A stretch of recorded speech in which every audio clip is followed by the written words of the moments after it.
தினமும் சூரியன் உதைக்கிற சமயத்துல சோனா குருவியும் கண் விழிச்சிடும். பிறகு உணவு தேட போற சோனா குருவி தானியங்களை எடுத்துக்கிட்டு தன்னுடைய வீட்டுக்கு திரும்பி வரும். இதே மாதிரி மதியான சமயத்துல ஒரு தடவை சோனா குருவி உணவு தேட போய் தானியங்களை கொண்டு வரும். அதுக்கப்புறம் சாயங்காலமா ஒரு தடவை அடர்த்தியான காட்டு பக்கம் பறந்து போய் மறுபடியும் தானியங்களை கொண்டு வரும். இப்படி தினமும் 3 வேளை தானியங்களை கொண்டு வந்து சேர்த்தனால இப்ப சோனா குருவி வீட்டுல நிறைய தானியங்கள் சேர்ந்துருச்சு. அம்மா, எதுக்காக தினமும் இவ்வளவு தானியங்களை கொண்டு வந்து நம்ம வீட்டுல சேர்த்து வைக்கிறீங்க? பியூட்டி, இந்த தானியங்கள் எல்லாம் மழைக்காலத்துல நம்ம வீட்டுக்குள்ளேயே உட்கார்ந்து சாப்பிடறதுக்காக அம்மா சேர்த்து வச்சிருக்க. அம்மா, அப்படின்னா மழை பெய்ய ஆரம்பிச்சா நீங்க உணவு தேட வெளியில போகாம என் கூடவே வீட்டுல இருப்பீங்களா? ஆமா பியூட்டி, எங்கேயும் போக மாட்டேன், உன் கூடவே வீட்டுல இருப்பேன். அம்மா, நினைச்சு பார்க்கவே எனக்கு ரொம்ப ஜாலியா இருக்கு. சீக்கிரமா மழை பெய்யணும்னு நான் கடவுளை வேண்டிக்கிறேன். இதே சமயத்துல சோனா குருவி வீட்டுக்கும் பக்கத்து வீட்டுல இருந்த காலுக்காகவும் கோரிக்காகவும் தங்களுடைய வீட்டுல படுத்து தூங்கிட்டு இருந்தாங்க. ஒரு ரொம்ப நேரம் கழிச்சு கண் விழிக்கிறவங்க தங்களுடைய வீட்டுக்கும் பக்கத்துல இருக்கிற நதிக்கரைக்கு போய் அங்க விளைஞ்சி இருக்கிற தானியங்களை சாப்பிடுவாங்க. இப்படி சாப்பிடுற இவங்க மறுபடியும் தங்களோட வீட்டுக்கு வந்து கூட்டுல படுத்து தூங்க ஆரம்பிப்பாங்க. ஒரு நாள் உணவு தேட போறதுக்கு முன்னாடி சோனா குருவி காவலோட வீட்டுக்கு போச்சு. கோரியக்கா, நான் மழை காலத்துக்காக தானியங்களை கொண்டு வந்து சேர்த்து வச்சுட்டேன். கொஞ்சம் அனுப்பு பார்க்காம நீங்களே என் கூட வந்து தானியங்களை சேகரிச்சு வச்சுக்கோங்க, இல்லனா மழை காலத்துல ரொம்பவும் கஷ்டப்படுவீங்க. சோனா, நதியோரம் விளைஞ்சிருக்கிற நெற்கதிர்களே எங்களுக்கு போதுமானது. நாங்க ரொம்ப தூரம் பறந்து வந்து தானியங்களை சேர்த்து வைக்கணும்னு எங்களுக்கு ஒன்னும் அவசியம் இல்ல. குரியக்கா, இந்த நதியோரம் உள்ள தானியங்கள் எல்லாம் சீக்கிரமாவே தீர்ந்து போயிடும். அதுக்கப்புறம் என்ன பண்ணுவீங்க? இங்க பாரு சோனா, நீ எங்களை பத்தி அதிகமா கவலைப்படாத. இங்க உள்ள உணவு தீர்ந்ததுக்கு அப்புறம் தான் அடுத்து என்ன செய்யலாம்னு நாங்க யோசிக்க ஆரம்பிப்போம். காங்கள் இப்படி சொன்ன உடனே சோனா குருவி பிறகு அங்கிருந்து பறந்து போயிடுச்சு. இப்படியே சில நாட்கள் நகர்ந்துச்சு. காங்கள் தினமும் போய் சாப்பிடுற இடத்துல இப்ப தானியங்கள் இல்ல. அதனால அடுத்து என்ன செய்யலான்னு காங்கள் இப்பதான் யோசிக்க ஆரம்பிச்சாங்க. காலுஜி, இங்க இருந்த தானியங்கள் எல்லாம் தீர்ந்து போயிடுச்சு. இதுக்கப்புறம் நாம என்ன பண்றது? கோரி, அன்னைக்கு நம்ம வீட்டுக்கு வந்த சோனா குருவி மழை காலத்துக்காக நான் வீட்டுல உணவு சேர்த்து வச்சிருக்கேன்னு சொன்னதை மறந்துட்டியா? நமக்கு தேவைப்படுறப்ப சோனா குருவி வீட்டுக்கு போய் கொஞ்சம் கொஞ்சமா தானியங்களை எடுத்துப்போம். சரி வாங்க, நாம இப்பவே போய் சோனா குருவி வீட்டுக்கு பக்கத்துல உள்ள மரத்துல மறைஞ்சிருந்து பாப்போம். சோனா குருவி வெளியில போனதுக்கு அப்புறம் நாம வீட்டுக்குள்ள போறோம், அங்க உள்ள தானியங்களை திருடி கொண்டு வாரோம். இப்படி பேசிக்கிட்ட காங்கள் 2 பேரும் பிறகு சோனா குருவி வீட்டுக்கிட்ட உள்ள மரத்துல மறைஞ்சிருந்து சோனா குருவியை கண்காணிக்க ஆரம்பிச்சாங்க. பிறகு கொஞ்ச நேரம் கழிச்சு சோனா குருவியும் பியூட்டியும் வீட்டை விட்டு வெளியே வந்தாங்க. பிறகு ஒரு பூட்டை எடுத்து வாசல் கதவை பூட்டிட்டு அவங்க 2 பேரும் உணவு தேட பறந்து போனாங்க. கோரி, என்ன இது? சோனா குருவி தன்னோட வீட்டு கதவுக்கு பூட்டு போட்டு பூட்டிடுச்சு. இதுக்கப்புறம் நாம எப்படி உள்ள போறது? காலுஜி, கவலைப்படாதீங்க. சோனா குருவி வீட்டு வாசல்ல உள்ள ஜன்னல்ல சின்னதா வழி இருக்கு. நான் அது வழியா உள்ள போய் தானியங்களை எடுத்துக்கிட்டு வரேன். இப்படி சொன்ன கோரிக்காவும் பிறகு ஜன்னல் வழியா சோனா குருவி வீட்டுக்குள்ள போச்சு. சோனா குருவியோட வீட்டுல இருந்த தானியங்கள்ல கொஞ்சம் எடுத்துக்கிட்டு சீக்கிரமா வீட்டை விட்டு வெளியே வந்தது. பிறகு தங்களோட வீட்டுக்கு போன காலுக்காகவும் கோரிக்காகவும் அந்த தானியங்களை வயிறார சாப்பிட ஆரம்பிச்சாங்க. காலுஜி, இந்த விளையாட்டு எனக்கு ரொம்ப பிடிச்சிருக்கு. தினமும் சோனா குருவி வீட்டை பூட்டு போட்டு பூட்டிட்டு வெளியே போகும். நாம ஜன்னல் வழியா உள்ள போய் தானியங்களை எடுத்துக்கிட்டு வருவோம். நாம இப்படி தானியங்களை திருடுற விஷயம் சோனா குருவிக்கு எப்பவுமே தெரிய போறதில்ல. அம்மா, இந்த மரக்கட்டைகளை எதுக்காக எடுத்து வச்சிருக்கீங்க? நாம வீட்டுக்கு போனதுக்கு அப்புறம் இதை நான் எதுக்காக எடுத்துட்டு வந்தேன்னு உனக்கே புரியும். இப்படி சொன்ன சோனா குருவி பிறகு தானியங்களோட அந்த மரக்கட்டைகளையும் எடுத்துக்கிட்டு தன்னுடைய வீட்டுக்கு பறந்து போச்சு. வீட்டுக்கு போன சோனா குருவி அதை எடுத்துட்டு வந்த மரக்கட்டைகள்ல ஜன்னல்ல வச்சு ஆணி அடிக்க ஆரம்பிச்சது. அம்மா, இப்ப எனக்கு புரிஞ்சு போச்சு. இந்த ஜன்னல் வழியா நாம இல்லாதப்ப யாரும் உள்ள வரக்கூடாதுன்னு தான் இப்படி ஜன்னல்ல வச்சு அடைச்சிட்டீங்க.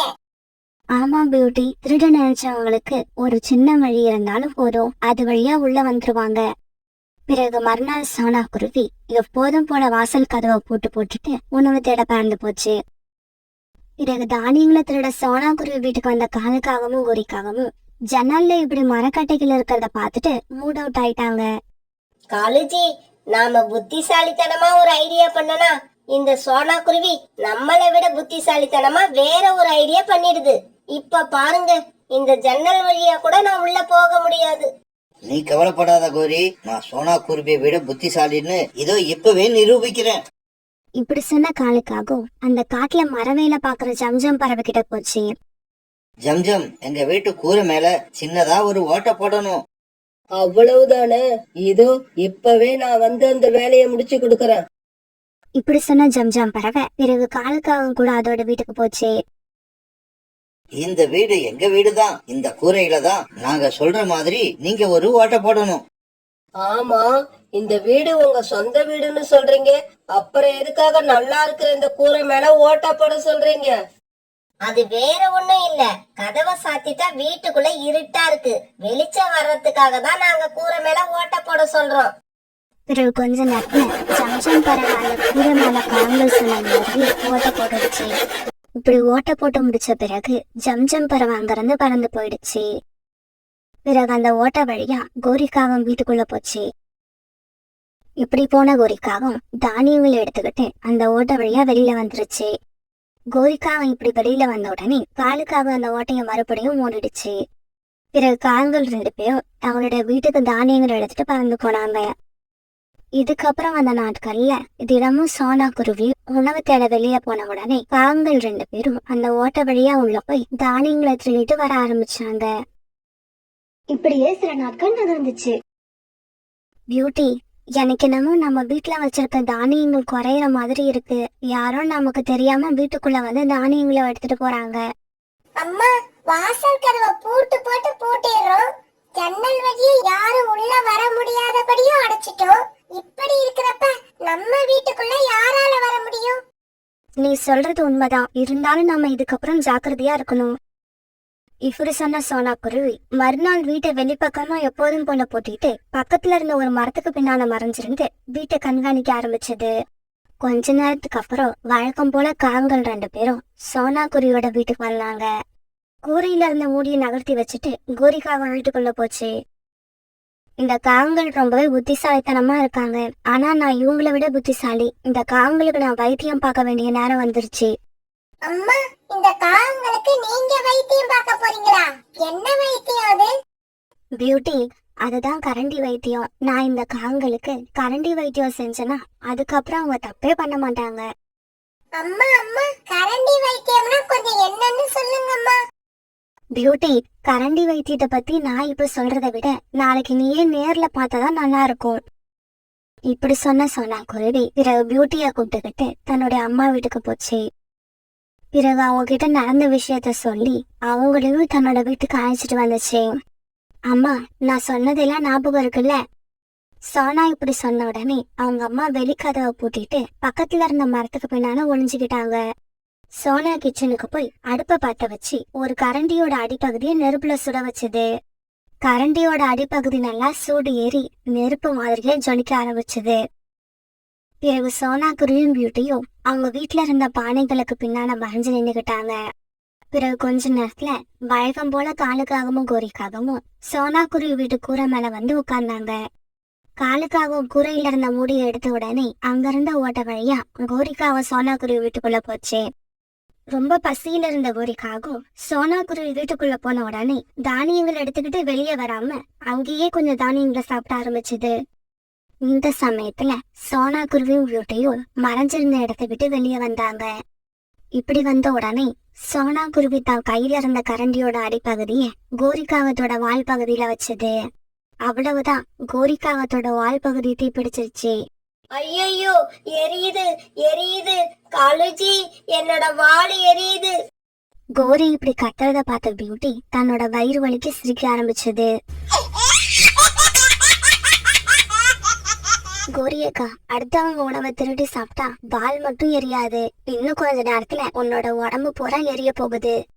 இப்படி சொன்ன சோனா குருவி கோரிக்காவும் பக்கம் நகர்ந்து போச்சு.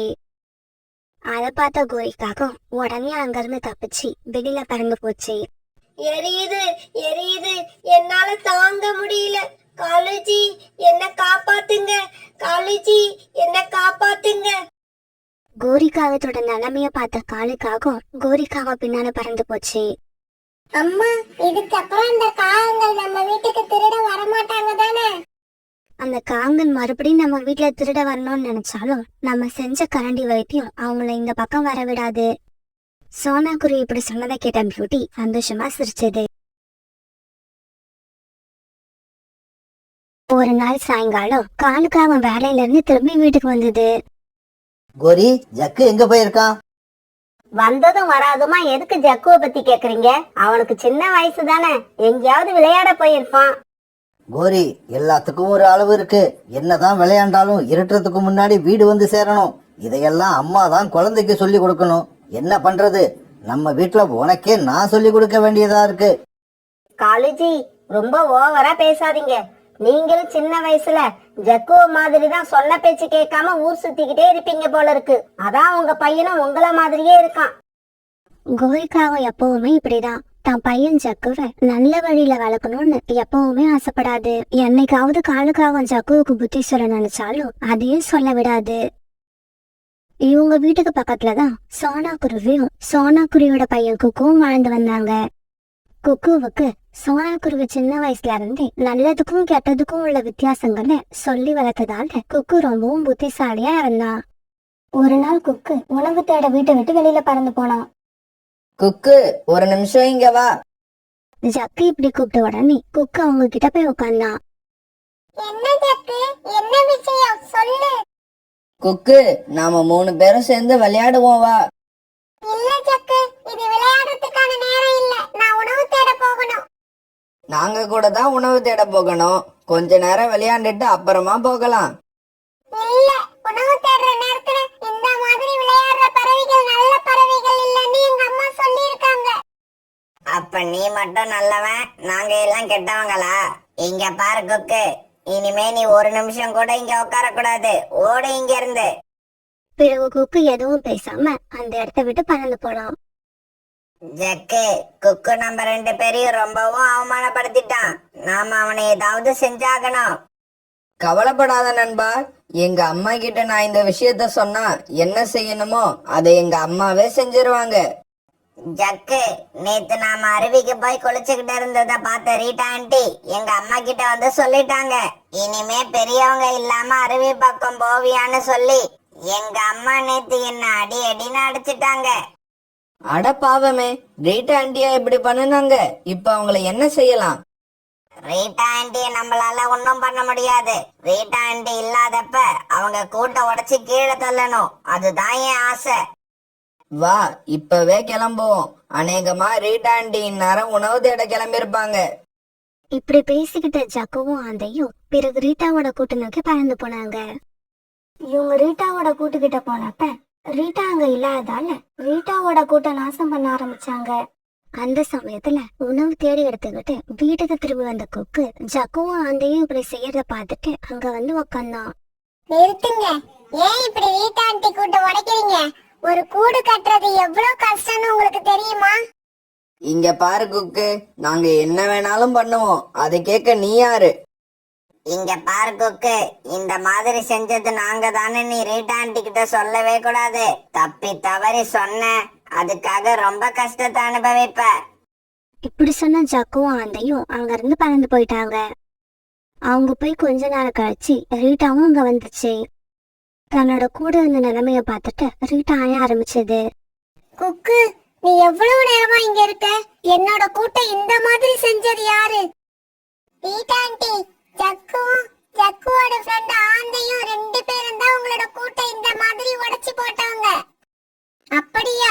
ஜக்குவோட அம்மா கோரிக்காகத்துக்கிட்ட நான் இப்பவே போய் நியாயம் கேக்குறேன். பிறகு ரீட்டா கிளி ரொம்பவும் கோவமா கோரிக்காகத்தோட வீட்டை நோக்கி பறந்து போச்சு. இப்படி கோவமா போன ரீட்டா கோரிக்காகத்துக்கிட்ட நடந்தது எல்லாத்தையும் சொல்லுச்சு. கோரி, எந்த வேலையும் இல்லாத உருப்படாத ஆண்ட கூட சேர்ந்தா உன் பையனும் அப்படியே தான் ஆயிடுவான். இவங்க 2 பேரும் சேர்ந்துதான் என்னோட கூட்ட உடைச்சு போட்டு இருக்காங்க. இல்லம்மா, ரீட்டா ஆண்டி பொய் சொல்றாங்க. நான் இப்படி எல்லாம் செய்யவே இல்ல. ரீட்டா, நீ என்னடானா இப்படி சொல்ற? என் பையன் நான் செய்யவே இல்லைங்கிறான். இதுல யார் பேச்ச நம்புறது? சரி, என் பையனும் அவனோட நண்பனும் சேர்ந்து உன்னோட கூட்ட உடைச்சத யாராவது நேர்ல பார்த்தாங்களா?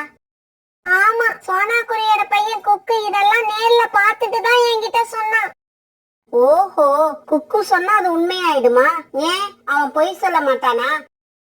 சொல்ல மாட்டான். குக்கு ஒரு நாளும் பொய் சொல்ல மாட்டான். இங்க பாரு கோரி, உன் பையன்கிட்ட சொல்லி வை. இதுக்கப்புறம் இவனை நான் எப்பயாவது என் கூட்டு பக்கம் பார்த்தேன்னு வச்சுக்க, நான் அவனை சும்மா விட மாட்டேன். என்ன ரீட்டா, நான் வாய மூடிட்டு இருக்கேன்னு நீ பேசிக்கிட்டே போறியா? இங்க பாரு, உன்னால என்ன செய்ய முடியுமோ அதை செய். நான் எதுக்கும் கவலைப்பட மாட்டேன். ஆனா ஒண்ணு, என் பையன் மேல இப்படி அபாண்டமா பொய் சொன்ன அந்த சோனா குருவியோட பையன் குக்குவை நான் சும்மா விட மாட்டேன். பிறகு ரீட்டா கிளி அந்த இடத்தை விட்டு பறந்து போயிடுச்சு. அம்மா, எனக்கு இந்த குக்குவை பார்த்தாலே பிடிக்கல. என்னவோ அவன் மட்டும்தான் நல்லவன் மாதிரியும் நாங்க எல்லாம் கெட்டவங்க மாதிரியும் பேசுறான். அப்புறம் கூட்ட உடைச்ச விஷயத்த ரீட்டா ஆண்டி கிட்ட சொல்லக்கூடாதுன்னு நாங்க மிரட்டிட்டு வந்தோம். அவன் சொல்லி இருக்கிறான்னா அவனுக்கு எவ்வளவு தைரியம் இருக்கணும். ஜக்கு, கவலைப்படாத, பொறுமையா இரு. நல்ல சமயம் பார்த்து குக்குவை என்ன செய்யணும்னு நானே முடிவு பண்றேன். இப்படியே சில நாட்கள் நகர்ந்துச்சு. ஒரு நாள் சோனா குருவி பறந்து போறத பார்த்த கோரி அதை தடுத்து நிறுத்துச்சு. என்ன சோனா, இவ்வளவு காலையிலேயே எங்க கிளம்பிட்ட? கோரியக்கா, நான் எங்க அம்மாவை பார்க்க போறேன். அது, அம்மாவை பார்க்க போறியா? குக்குவை வீட்டுல விட்டுட்டு நீ மட்டும் போற? ஆமா, குக்குவை விட்டுட்டு தான் போறேன். நான் காலையில போயிட்டு சாயங்காலம் திரும்பி வந்துருவேன். ஆனா இப்படி உடனே திரும்பி வரணும்னா குக்குவுக்கு ரொம்பவும் கஷ்டமா இருக்கும். அதனாலதான் அவனை வீட்டுல விட்டுட்டு போறேன். இப்படி சொல்ல சோனா குருவி பிறகு அங்கிருந்து பறந்து போயிடுச்சு. அப்ப குக்கு இன்னைக்கு வீட்டுல தனியா இருக்கான். குக்கு, அந்த கடவுளே நினைச்சா கூட இன்னைக்கு என்கிட்ட இருந்து உன்னை காப்பாத்த முடியாது. குக்கு தன்னோட வீட்டுல பந்த வச்சு விளையாண்டுகிட்டு இருந்தான். அந்த சமயத்துல ஜக்கு ரொம்பவும் அவசரமா குக்குவோட வீட்டுக்குள்ள வந்தான். குக்கு, சீக்கிரமா கிளம்பு. உங்க பாட்டி வீட்டுக்கு போற வழியில உங்க அம்மா ஒரு மரத்துல மோதி கீழே விழுந்துட்டாங்க. அவங்க தலையில பலமா அடிபட்டிருக்கு. ஜக்கு, என்ன சொல்ற நீ? எங்க அம்மா எந்த இடத்துல இருக்காங்கன்னு உனக்கு தெரியுமா? தெரியும், எனக்கு அந்த இடம் நல்லா ஞாபகம் இருக்கு. சீக்கிரமா கிளம்பு. உங்க அம்மா தலையில இருந்து நிறைய ரத்தம் வந்துகிட்டு இருக்கு. சோனா குருவி உண்மையிலேயே பாட்டி வீட்டுக்கு போயிருக்கிறதால குக்கு ஜக்குவை கொஞ்சம் கூட சந்தேகப்படவே இல்ல. உடனே ஜக்கு பின்னால அம்மாவை பாக்கிறதுக்காக பறந்து போனான். இப்படி போனவங்க ஒரு மரக்கடியில உட்கார்ந்தாங்க. ஜக்கு, எங்க அம்மா எங்க? எங்க அம்மா எங்க? இந்த இடம் இல்ல குக்கு, இன்னும் கொஞ்சம் தூரம் போகணும். இப்படி சொன்ன ஜக்கு பிறகு குக்குவை அழைச்சுக்கிட்டு மறுபடியும் பறந்து போனான். இப்படி போனவங்க ஒரு பெரிய அடர்த்தியான காட்டுக்குள்ள போனாங்க. ஜக்கு, எங்க அம்மா எங்க? இங்கேயும் எங்க அம்மா இல்ல. குக்கு, உங்க அம்மா இல்லாட்டி என்ன, எங்க அம்மா இங்கதான் இருக்காங்க. ஜக்கு இப்படி சொன்ன உடனே ஒரு மரத்துக்கு பின்னால மறைஞ்சிருந்த கோரிக்காக வெளியே வந்தது. என்ன குக்கு, அம்மாவை தேடி வந்தியா? ரொம்ப வேகமா பறந்து வந்திருக்க போல இருக்கு. உன்னை பார்க்க பாவமா இருக்கு. ஜக்கு, பொய் சொன்னியா? பொய் சொன்னியா? என்ன இங்க அழைச்சிக்கிட்டு வந்த? நல்ல பறவையா மாறிட்டேன்னு சொன்னியே, அதுவும் பொய்யா? இங்க பாரு குக்கு, நாங்கெல்லாம் கனவுல கூட நல்ல பறவையா மாறணும்னு ஆசைப்பட மாட்டோம். நீ எங்க கிட்ட வந்து வசமா மாட்டிக்கிட்ட. இங்க இருந்து நீ தப்பிக்கவே முடியாது. ஜக்கு இப்படி சொன்ன உடனே குக்குவோட மூளை வேகமா வேலை செஞ்சது. அந்த இடத்த விட்டு நம்ம உடனே கிளம்பணும்னு முடிவு பண்ணின குக்கு அங்க இருந்து வேகமா பறக்க ஆரம்பிச்சான். ஜக்கு, என்னடா குக்கு பறந்து போய்கிட்டு இருக்கான், வேடிக்கை பார்த்துட்டு நிக்கிற? சீக்கிரம் பறந்து போய் அவனை பிடிப்போம் வா. பிறகு கோரிக்காகவும் ஜக்குவும் குக்குவை பிடிக்க அவன் பின்னாலேயே வேகமா பறந்து போனாங்க. குக்கு இவங்க கிட்ட இருந்து தப்பிச்சு போகணுன்ற எண்ணத்துல ரொம்பவும் வேகமா பறக்க ஆரம்பிச்சான். இன்னும் கொஞ்சம் தூரம் போனா போதும். இந்த காட்டை விட்டு நம்ம வெளியில போயிடலாம். அதுக்கப்புறம் கண்ணுல படுற பறவைகள் கிட்ட நாம உதவி கேட்கலாம். இப்படி நினைச்சு வேகமா பறந்து போய்கிட்டு இருந்த குக்குவால அதுக்கு மேல பறக்க முடியல. அதனால ஒரு இடத்துல உட்கார்ந்து மூச்சு வாங்க ஆரம்பிச்சான்.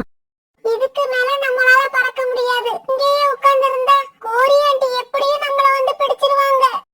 இப்படி யோசிச்ச குக்கு பக்கத்துல ஒரு இடத்துல நிறைய பூச்செடிகள் அடர்த்தியா இருக்கிறத பார்த்தான். உடனே குக்கு அந்த பூச்செடிகளுக்குள்ள போய் மறைஞ்சுக்கிட்டு வெளியில நடக்கிறது வேடிக்கை பார்க்க ஆரம்பிச்சான்.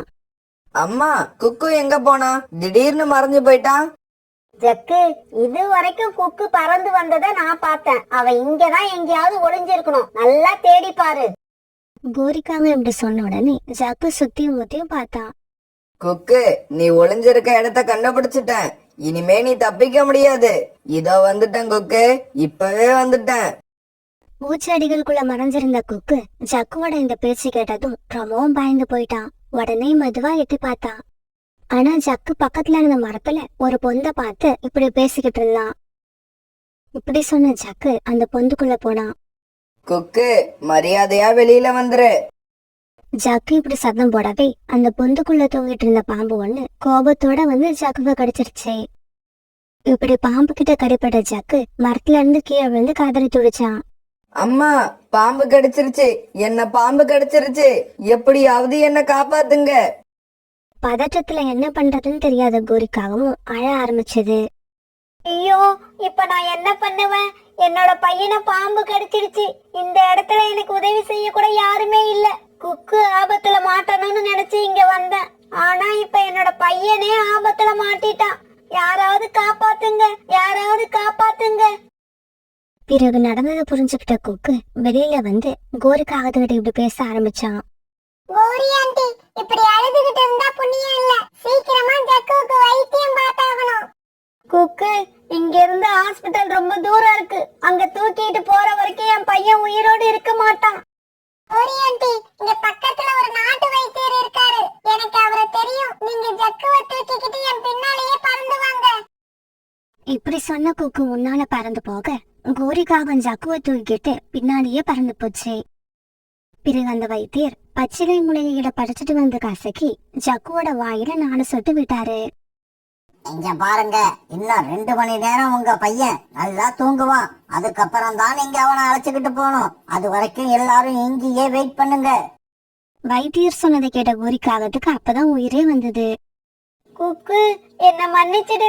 நான் செய்ய இருந்த பெரிய தப்புக்கு எனக்கு தண்டனை கிடைச்சிடுச்சு.